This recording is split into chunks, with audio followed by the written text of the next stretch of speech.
Donc, bonjour à tous et à toutes, ici Mehdi et aujourd'hui on va parler des intégrales doubles, donc sur des domaines généraux. Donc qu'est-ce qu'un domaine général? Donc un domaine général c'est quand on a un domaine qui n'est pas constant. Donc c'est pas constant pour les deux variables, ça va être constant pour une seule variable.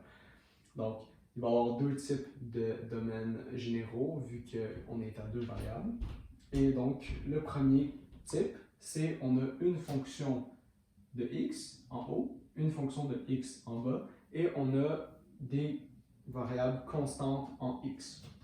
Donc, comme ici, on a a et b. Donc, cette borne-là, c'est a et b. Eux sont constantes en x. Et on a des fonctions de x qui varient en haut et en bas. Donc, ça délimite une région dans le plan. Puis c'est ça qu'on veut. Donc, dans l'autre cas, dans le type 2, ce qu'on va avoir, on va avoir des fonctions de y et des variables en y constantes.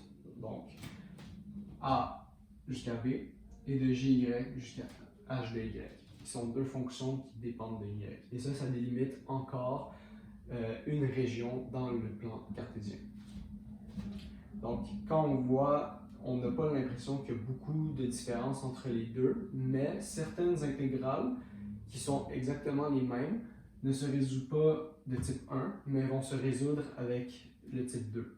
Donc, ça dépend fortement des intégrales, mais on doit connaître les deux façons de faire parce que des fois, ça peut nous sauver beaucoup de temps ou même ça rend la résolution impossible si on utilise seulement un des types.